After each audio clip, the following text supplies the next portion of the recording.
Assalamualaikum warahmatullahi wabarakatuh. Perkenalkan, nama saya Trianing Selingo dari jurusan Manajemen Program Studi S1 Manajemen.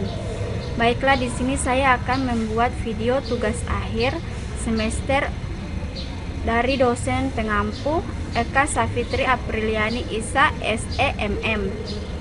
Baiklah, di sini saya akan memaparkan studi kasus tentang penyempurnaan kegiatan staffing di perusahaan B1. Pertama, ada pendahuluan. B1 adalah sebuah perusahaan jasa keuangan berhasil melakukan penyempurnaan kegiatan staffing dengan mengurangi biaya operasional sebesar 700 US dollar juta pada tahun 2009. Mereka menggunakan pendekatan perencanaan tenaga kerja yang melibatkan para pemimpin bisnis dan manajer lini untuk memastikan kebutuhan talenta perusahaan terpenuhi. Perusahaan perencanaan tenaga kerja dilakukan berdasarkan unit bisnis dan melibatkan analisis mendalam serta keterlibatan penuh para pemimpin. Ini memungkinkan perusahaan untuk mengantisipasi kebutuhan talenta untuk setiap opsi bisnis dan menghitung konsekuensi sumber daya manusia dan biaya tenaga kerja dari pilihan yang mereka buat. Kasus ini cukup relevan karena menyoroti pentingnya perencanaan sumber daya manusia yang efektif dalam memenuhi kebutuhan talenta perusahaan. Hal ini juga menunjukkan bagaimana keterlibatan pemimpin bisnis dan manajer lini dalam proses perencanaan tenaga kerja dapat mempengaruhi kinerja perusahaan secara keseluruhan. Kontribusi kasus ini terhadap perencanaan sumber daya manusia saat ini adalah menyoroti pentingnya melibatkan para pemimpin bisnis dalam perencanaan tenaga kerja untuk memastikan kesesuaian antara kebutuhan bisnis dan kebutuhan talenta. Selain itu, kasus ini juga menekankan perlunya memperhitungkan faktor kurangnya partisipasi karyawan dalam perencanaan tenaga kerja karena hal ini dapat mempengaruhi produktivitas, masa depan perusahaan, dan biaya pergantian karyawan.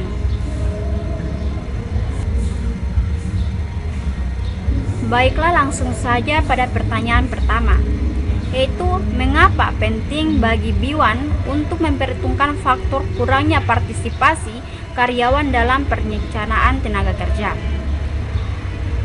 Baiklah, jawabannya yaitu penting bagi B1 untuk memperhitungkan faktor kurangnya partisipasi karyawannya dalam perencanaan tenaga kerja karena hal ini dapat mempengaruhi produktivitas, masa depan perusahaan, dan biaya pergantian karyawan. Kurangnya partisipasi karyawan dapat mengakibatkan ketidakpuasan, kurangnya motivasi, dan penurunan kinerja yang pada gilirannya dapat berdampak negatif pada keseluruhan kinerja perusahaan. Oleh karena itu, memperhitungkan faktor ini dalam perencanaan tenaga kerja memungkinkan perusahaan untuk mengidentifikasi dan mengatasi masalah partisipasi karyawan secara proaktif sehingga dapat meningkatkan kinerja dan produktivitas secara keseluruhan. Selanjutnya, pertanyaan yang kedua, yaitu apakah ada manfaat dalam membagi proses perencanaan berdasarkan unit bisnis melalui beberapa lapisan pemimpin? Apakah Anda melihat adanya kelemahan dalam melakukan hal tersebut? Langsung saja jawabnya itu manfaat dari membagi proses perencanaan berdasarkan unit bisnis melalui beberapa lapisan pemimpin adalah memungkinkan perusahaan untuk memastikan bahwa perencanaan tenaga kerja sesuai dengan kebutuhan bisnis yang spesifik dan berkembang di setiap unit bisnis. Dengan melibatkan pemimpin bisnis dan manajer lini untuk berkolaborasi dalam merencanakan tenaga kerja, perusahaan dapat memastikan bahwa kebutuhan talenta untuk setiap opsi bisnis dapat dipenuhi secara efektif. Selain itu, melibatkan lapisan pemimpin juga memungkinkan perusahaan untuk memproyeksikan ke pertumbuhan bisnis dan perubahan produktivitas di setiap unit bisnis, sehingga memungkinkan perencanaan tenaga kerja yang lebih akurat dan relevan. Namun, ada kelemahan potensial dalam melakukan hal ini, yaitu kemungkinan terjadinya kesenjangan antara perencanaan tenaga kerja di berbagai unit bisnis. Hal ini dapat terjadi jika tidak ada koordinasi yang efektif antara unit bisnis, sehingga mengakibatkan ketidakpastian antara kebutuhan talenta di berbagai bagian perusahaan. Oleh karena itu, penting untuk memastikan bahwa ada mekanisme koordinasi yang efektif antara unit bisnis untuk meminimalkan risiko terjadinya kesenjangan dalam perencanaan tenaga kerja.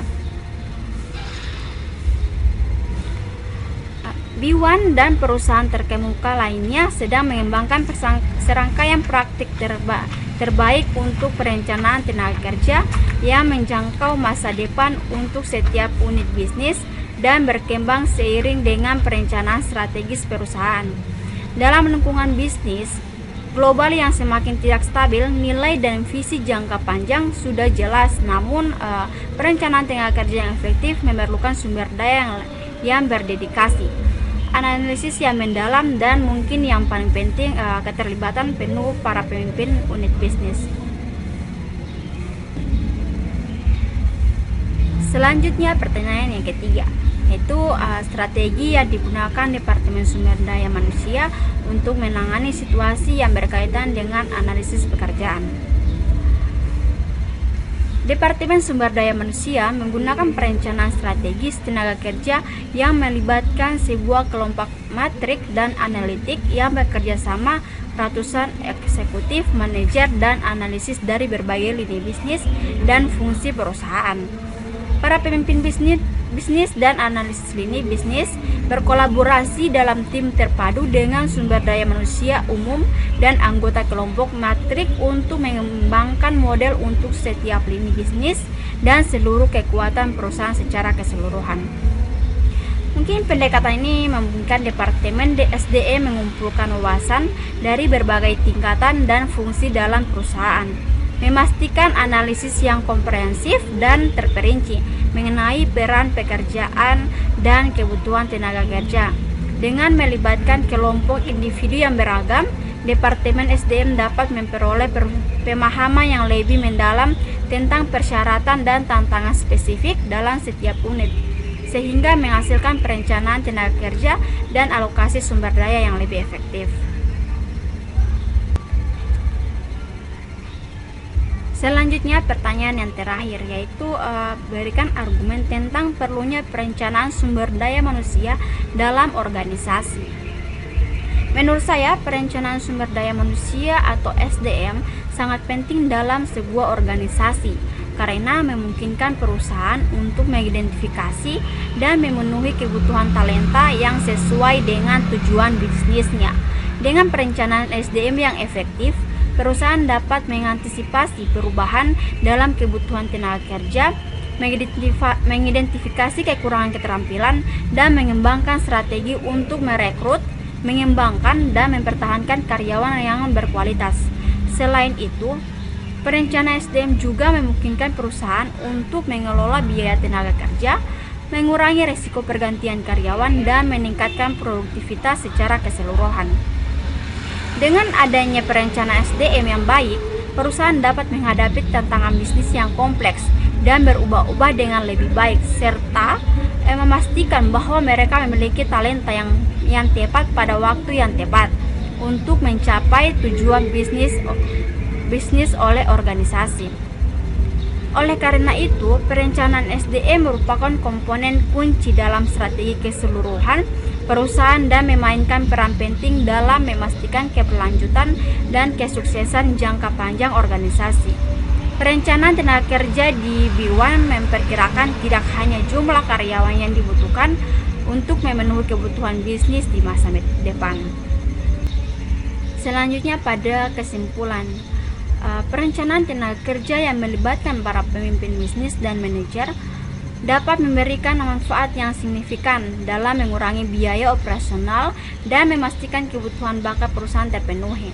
Memisahkan proses perencanaan berdasarkan unit bisnis melalui beberapa lapisan pemimpin memungkinkan perusahaan untuk melihat bagaimana pendekatan yang berbeda terhadap manajemen talenta dapat memperluas pilihan bisnis mereka dan meningkatkan kinerja. Namun, kompleksitas dan waktu yang dibutuhkan untuk melibatkan banyak lapisan pemimpin dapat menjadikan kelemahan. Karena Departemen Sumber Daya Manusia menggunakan strategi pekerjaan analisis yang mendalam dan melibatkan para pemimpin bisnis untuk memastikan kebutuhan bakat perusahaan terpenuhi. Perlunya perencanaan sumber daya manusia dalam organisasi terbukti sangat penting untuk menjamin tercapainya keseimbangan antara kebutuhan bisnis dan kebutuhan talenta.